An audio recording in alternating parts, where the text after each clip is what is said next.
श्री शिव अष्टोत्तर शतनाम स्तोत्रम्। शिवो महेश्वरः शम्भुः पिनाकी शशिशेखरः वामदेवो विरूपाक्षः कपर्दी नीललोहितः शङ्करः शूलपाणिश्च खट्वाङ्गी विष्णुवल्लभः शिपिविष्टोऽम्बिकानाथः श्रीकण्ठो भक्तवत्सलः भवः सर्वस्त्रिलोकेशः शितिकण्ठः शिवाप्रियः उग्रः कपालीकामारिः अन्धकासुरसूदनः गङ्गाधरो ललाटाक्षः कालकालः कृपानिधिः भीमः परशुहस्तश्च मृगपाणिर्जटाधरः कैलासवासी कवची कठोरस्त्रिपुरान्तकः वृषाङ्को वृषभारूढो भस्मोद्धूलितविग्रहः सामप्रियः स्वरमयस्त्रयीमूर्तिः अनीश्वरः सर्वज्ञः परमात्मा च सोमसूर्याग्निलोचनः हविर्यज्ञमयः सोमः पञ्चवक्त्रः सदाशिवः विश्वेश्वरो वीरभद्रो गणनाथः प्रजापतिः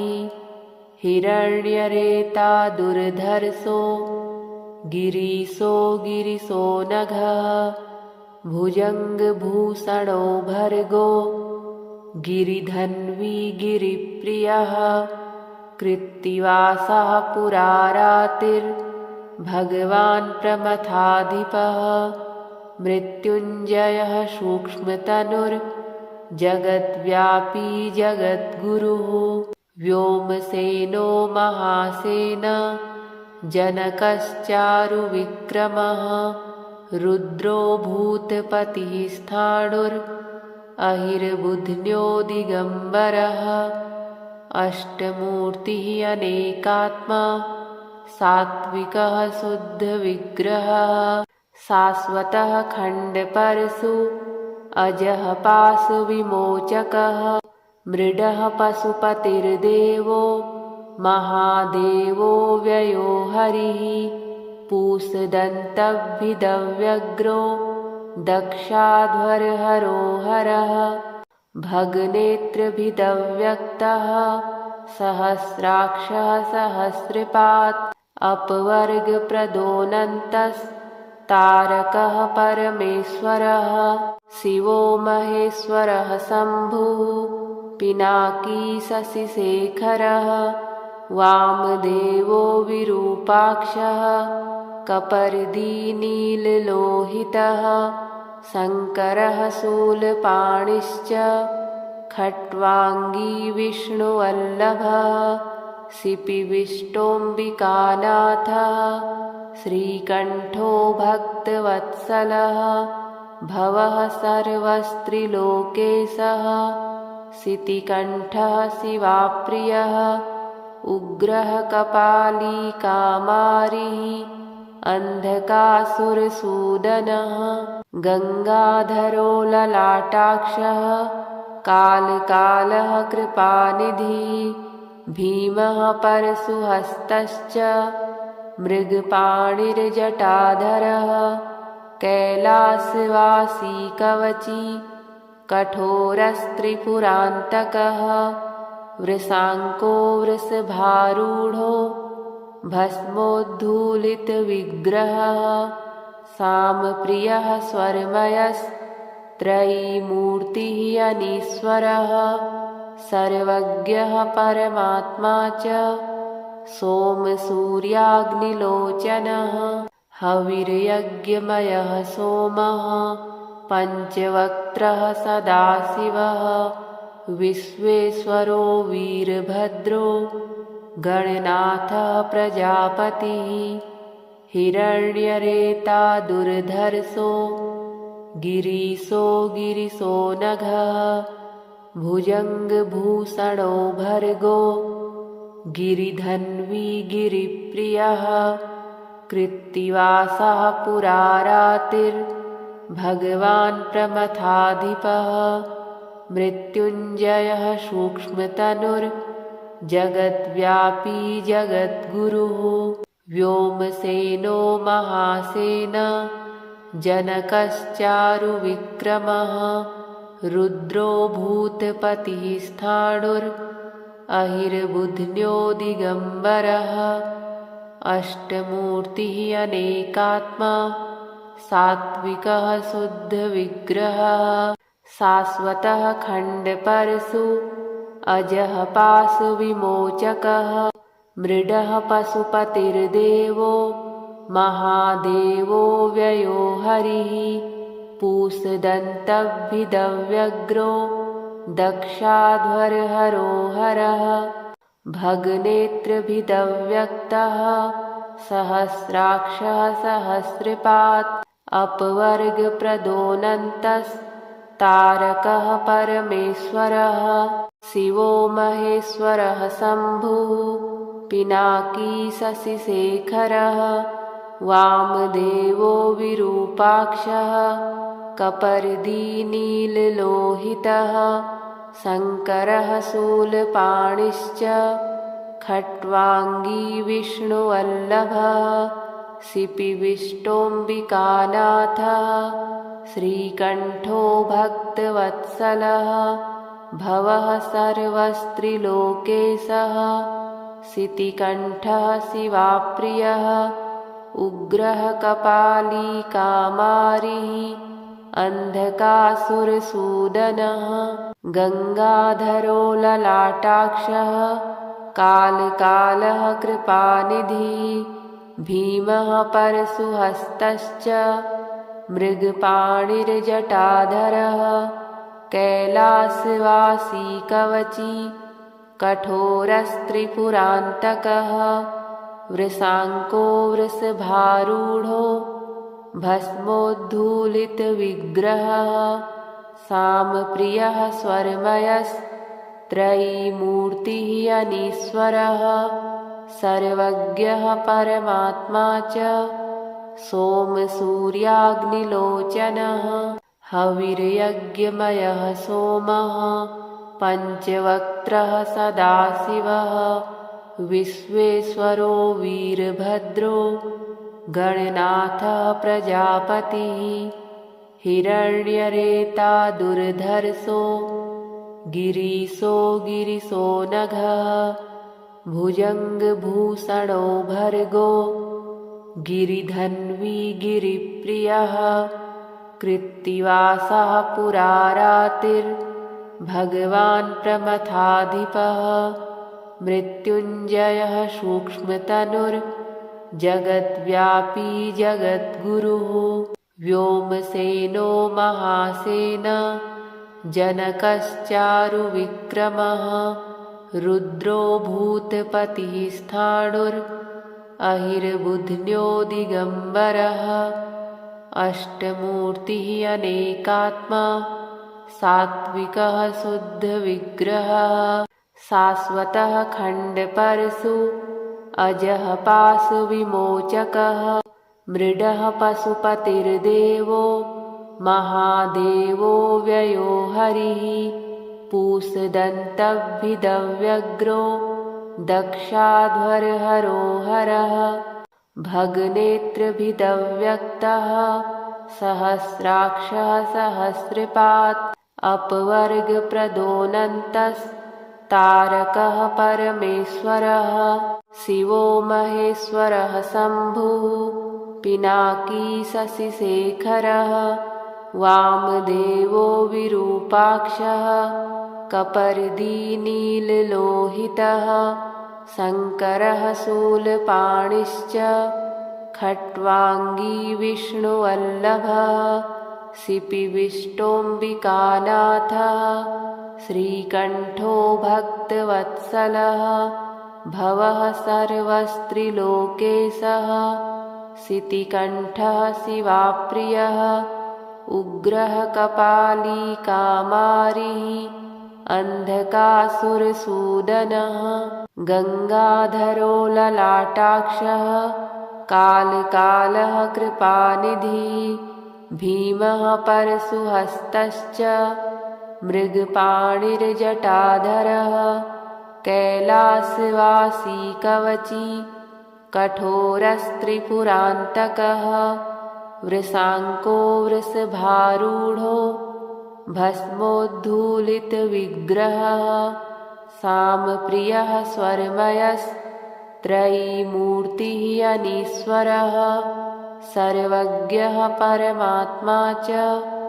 सोमसूर्याग्निलोचनः हविर्यज्ञमयः सोमः पञ्चवक्त्रः सदाशिवः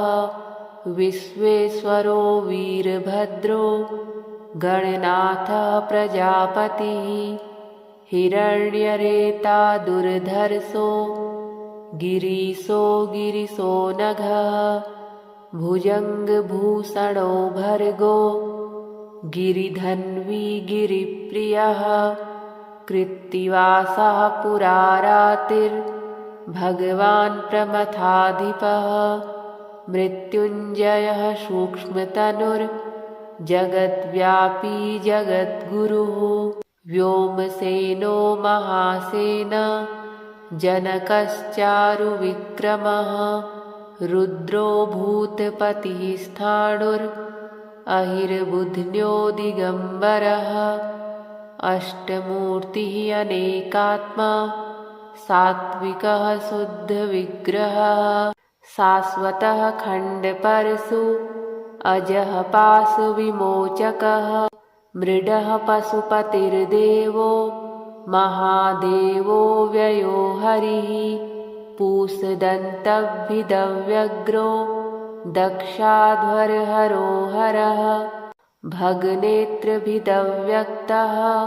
सहस्राक्षः सहस्रपात् अपवर्गप्रदोऽनन्तस्तारकः परमेश्वरः शिवो महेश्वरः शम्भुः पिनाकी शशिशेखरः वामदेवो विरूपाक्षः कपर्दी नीललोहितः शङ्करः शूलपाणिश्च खट्वाङ्गी विष्णुवल्लभः शिपिविष्टोऽम्बिकानाथः श्रीकण्ठो भक्तवत्सलः भवः सर्वस्त्रिलोकेशः शितिकण्ठः शिवाप्रियः उग्रः कपाली कामारिः अन्धकासुरसूदनः गङ्गाधरो ललाटाक्षः कालकालः कृपानिधिः भीमः परशुहस्तश्च मृगपाणिर्जटाधरः कैलासवासी कवची कठोरस्त्रिपुरान्तकः वृषाङ्को वृषभारूढो भस्मोद्धूलितविग्रहः सामप्रियः स्वरमयस्त्रयीमूर्तिः अनीश्वरः सर्वज्ञः परमात्मा च सोमसूर्याग्निलोचनः हविर्यज्ञमयः सोमः पञ्चवक्त्रः सदाशिवः विश्वेश्वरो वीरभद्रो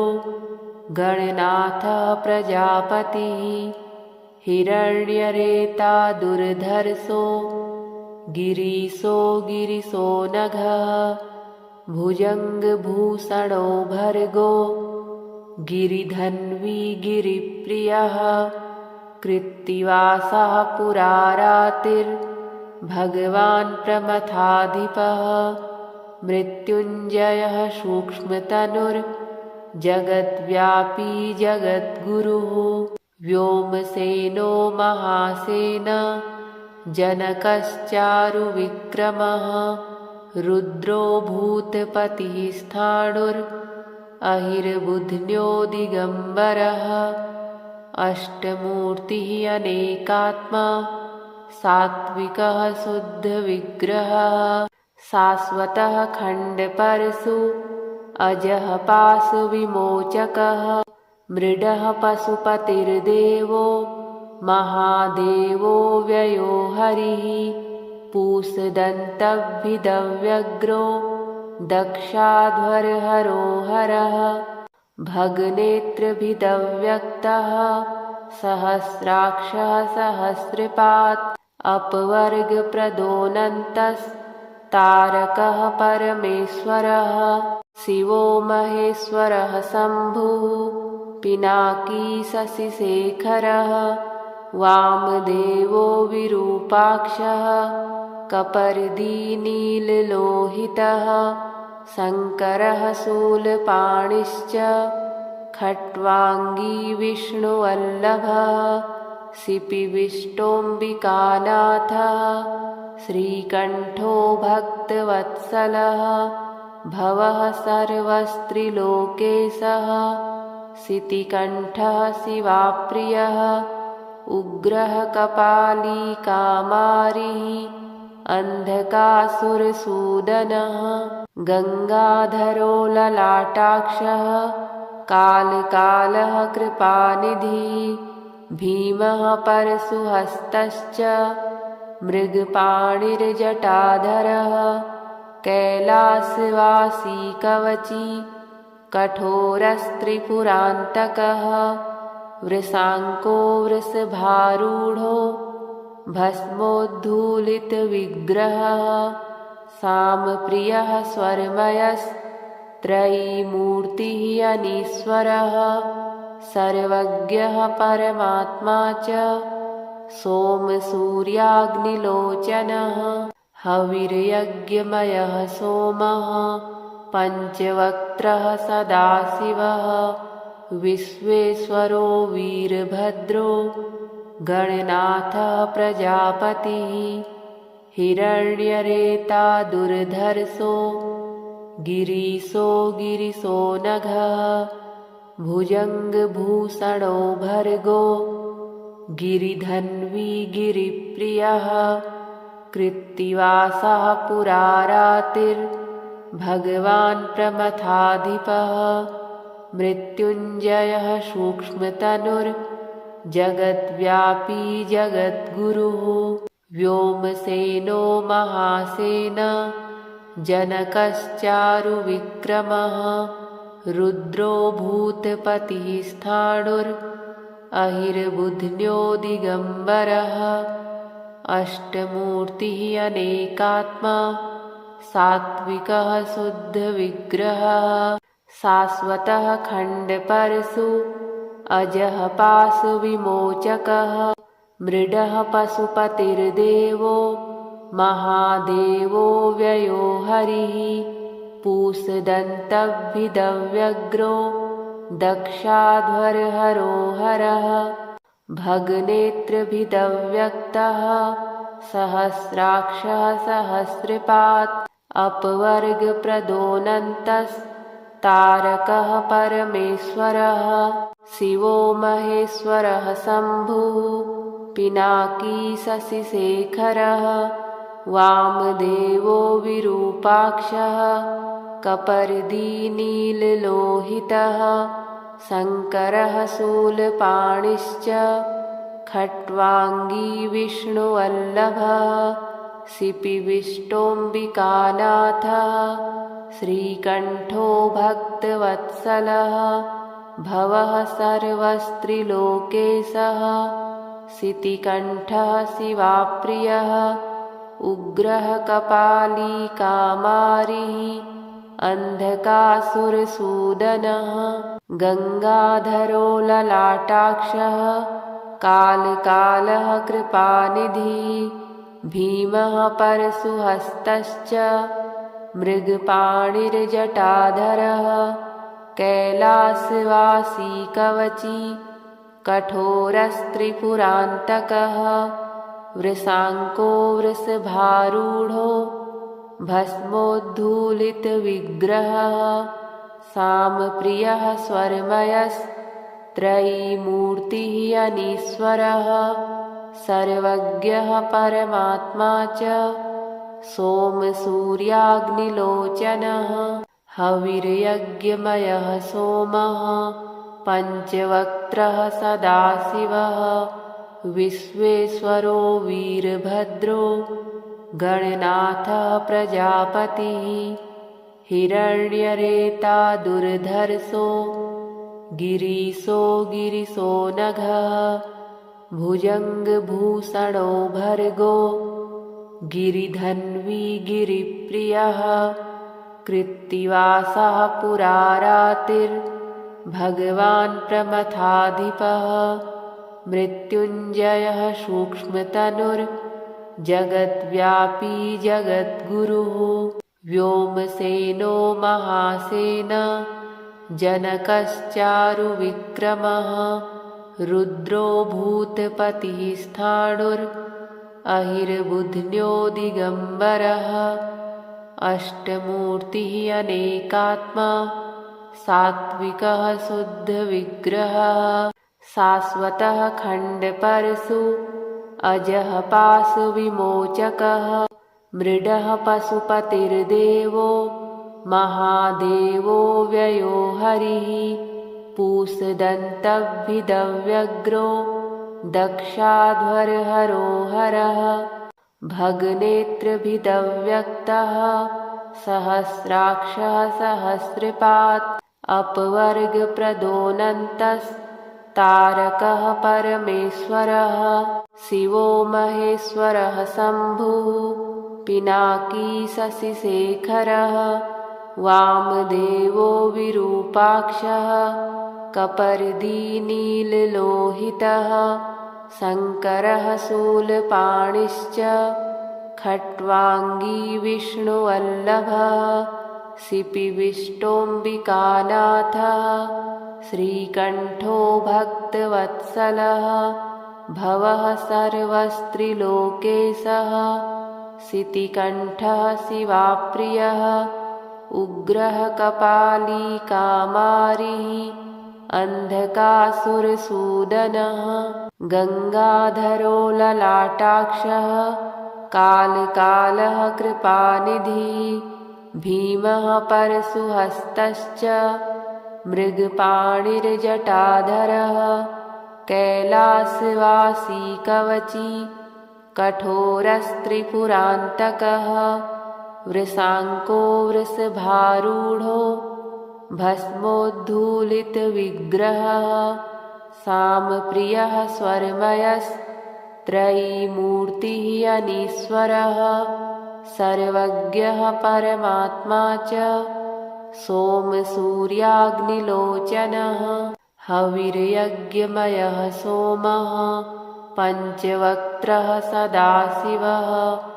विश्वेश्वरो वीरभद्रो गणनाथः प्रजापतिः हिरण्यरेता दुर्धर्षो गिरीशो गिरिशो नघः भुजङ्गभूषणो भर्गो गिरिधन्वी गिरिप्रियः कृत्तिवासः पुरारातिर्भगवान् प्रमथाधिपः मृत्युञ्जयः सूक्ष्मतनुर्जगद्व्यापी जगद्गुरुः व्योमसेनो महासेन जनकश्चारुविक्रमः रुद्रो भूतपतिः स्थाणुरहिर्बुध्न्यो दिगम्बरः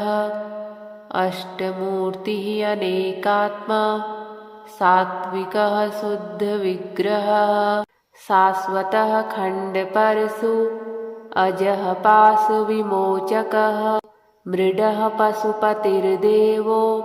महादेवो व्ययो हरिः पूषदन्तभिदव्यग्रो दक्षाध्वरहरो हरः भगनेत्रभिदव्यक्तः सहस्राक्षः सहस्रपात् अपवर्गप्रदोऽनन्तस्तारकः परमेश्वरः शिवो महेश्वरः शम्भुः पिनाकी शशिशेखरः वामदेवो विरूपाक्षः कपर्दीनीललोहितः शङ्करः शूलपाणिश्च खट्वाङ्गी विष्णुवल्लभः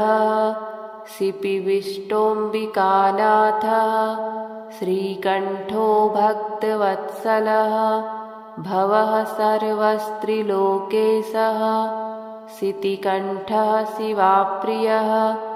उग्रः कपाली कामारिः अन्धकासुरसूदनः गङ्गाधरो ललाटाक्षः कालकालः कृपानिधिः भीमः परशुहस्तश्च मृगपाणिर्जटाधरः कैलासवासी कवची कठोरस्त्रिपुरान्तकः वृषाङ्को वृषभारूढो भस्मोद्धूलितविग्रहः सामप्रियः स्वरमयस्त्रयीमूर्तिः अनीश्वरः सर्वज्ञः परमात्मा च सोमसूर्याग्निलोचनः हविर्यज्ञमयः सोमः पञ्चवक्त्रः सदाशिवः विश्वेश्वरो वीरभद्रो गणनाथः प्रजापतिः हिरण्यरेता दुर्धर्षो गिरीशो गिरिशो नघः भुजङ्गभूषणो भर्गो गिरिधन्वी गिरिप्रियः कृत्तिवासः पुरारातिर्भगवान् प्रमथाधिपः मृत्युञ्जयः सूक्ष्मतनुर्जगद्व्यापी जगद्गुरुः व्योमसेनो महासेना जनकश्चारुविक्रमः रुद्रो भूतपतिः स्थाणुरहिर्बुध्न्यो दिगम्बरः अष्टमूर्तिः अनेकात्मा सात्विकः शुद्धविग्रहः शाश्वतः खण्डपरशु अजः पाशविमोचकः मृडः पशुपतिर्देवो महादेवो व्ययो हरिः पूषदन्तभिदव्यग्रो दक्षाध्वरहरो हरः भगनेत्रभिदव्यक्तः सहस्राक्षः सहस्रपात् अपवर्गप्रदोऽनन्तस्तारकः परमेश्वरः शिवो महेश्वरः शम्भुः पिनाकी शशिशेखरः वामदेवो विरूपाक्षः कपर्दी नीललोहितः शङ्करः शूलपाणिश्च खट्वाङ्गी विष्णुवल्लभः सिपिविष्टोऽम्बिकानाथः श्रीकण्ठो भक्तवत्सलः भवः सर्वस्त्रिलोकेशः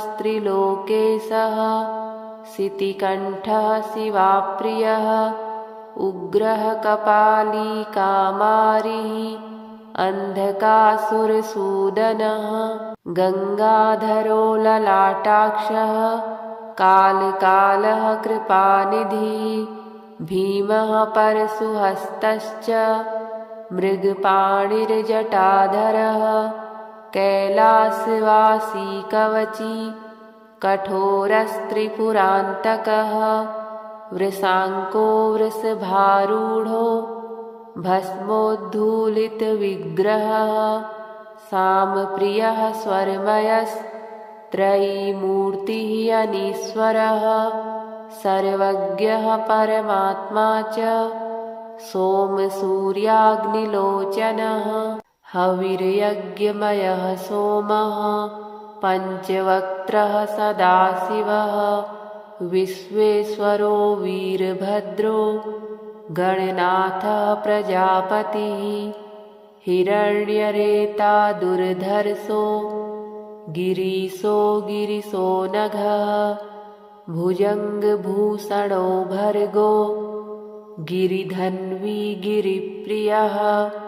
कृत्तिवासः पुरारातिर्भगवान् प्रमथाधिपः मृत्युञ्जयः सूक्ष्मतनुर्जगद्व्यापी जगद्गुरुः व्योमसेनो महासेना जनकश्चारुविक्रमः रुद्रो भूतपतिः स्थाणुर् अहिर्बुध्न्यो दिगम्बरः अष्टमूर्तिः अनेकात्मा सात्विकः शुद्धविग्रहः शाश्वतः खण्डपरशु अजः पाशविमोचकः मृडः पशुपतिर्देवो महादेवो व्ययो हरिः पूषदन्तभिदव्यग्रो दक्षाध्वरहरो हरः भगनेत्रभिदव्यक्तः सहस्राक्षः सहस्रपात् अपवर्गप्रदोऽनन्तस्तारकः परमेश्वरः शिवो महेश्वरः शम्भुः पिनाकी शशिशेखरः वामदेवो विरूपाक्षः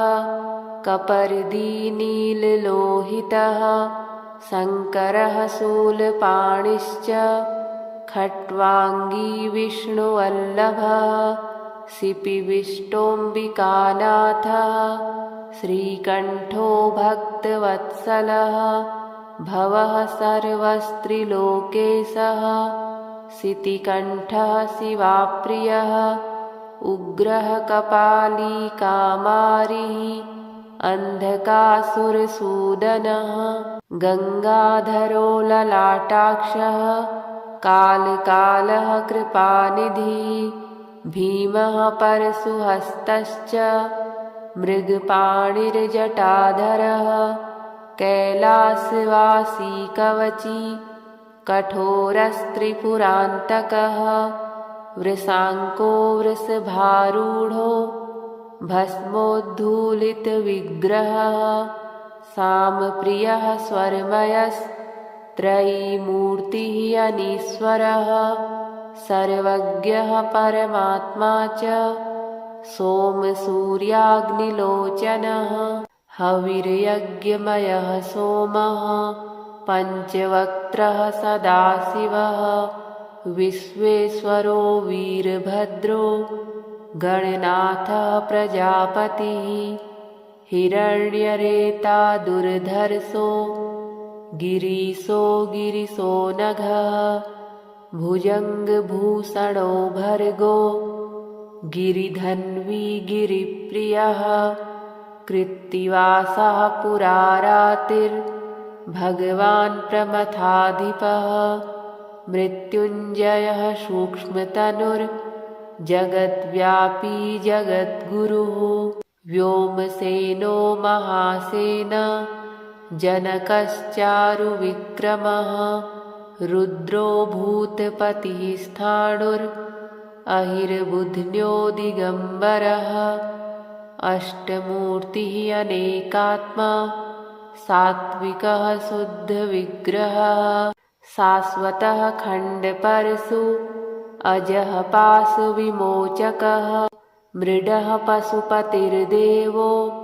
महादेवो व्ययो हरिः पूषदन्तभिदव्यग्रो